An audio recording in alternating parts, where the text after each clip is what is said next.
I got this 1999 Bigfoot truck camper, and I've made some modifications to the back. It came with this 4-inch bumper right here, which theoretically is supposed to hold your sewer hose. Except my sewer hose has fittings on the end, and they don't fit in a small 4-inch tube like that.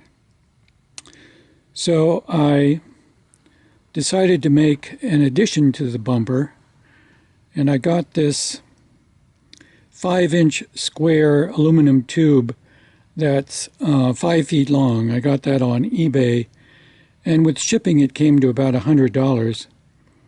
So I attached it to the existing bumper with pop rivets and aluminum angle plate.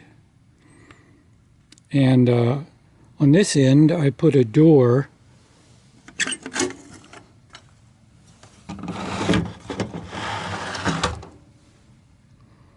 and that's where the sewer hose lives.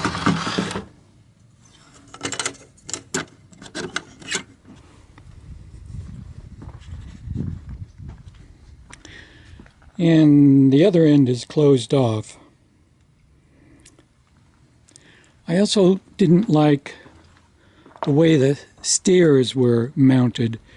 The stairs fit in this bracket here, and if they shifted up 1/8 of an inch, which they were often wanting to do, then they blocked the door from opening.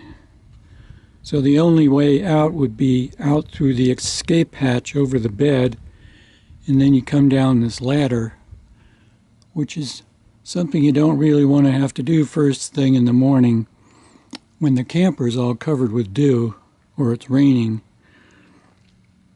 So I made so that the scissor stairs attach to the underside of the new bumper extension.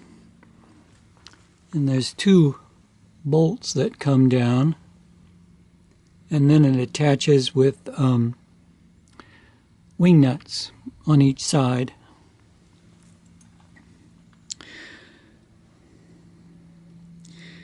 And the existing bumper was only attached with 2 bolts. It was sort of flimsily attached.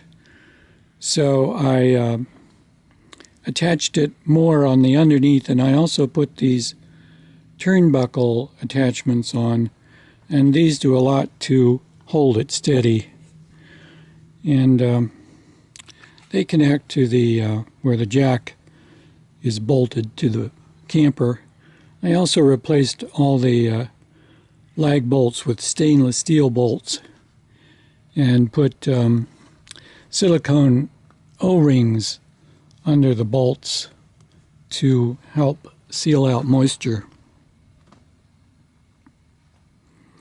So these are the steps that I use when we're camping, and I'll show you what we use when we're just stopped, like going to the store or something.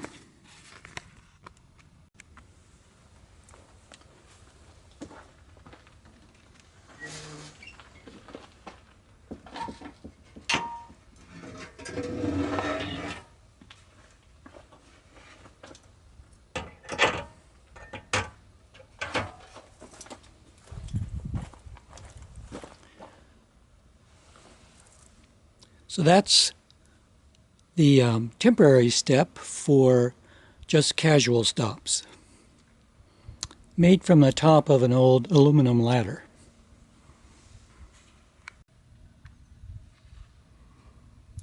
Here's the underside of the camper. You can see how I beefed up the attachment of that bumper and the new bumper.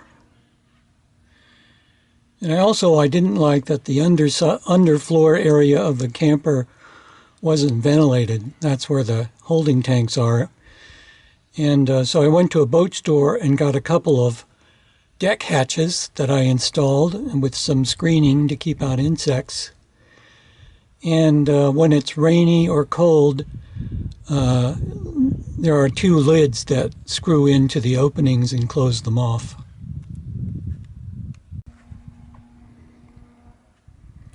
The rubber bumper strip, I took off the old bumper and then attached it with the new bumper to the new bumper with heavy-duty 3M double-sided tape. In another video, I show how I've turned a lumber rack that came on my truck into this rolling stand for storing the camper. So you could check that out if you'd like. Thank you.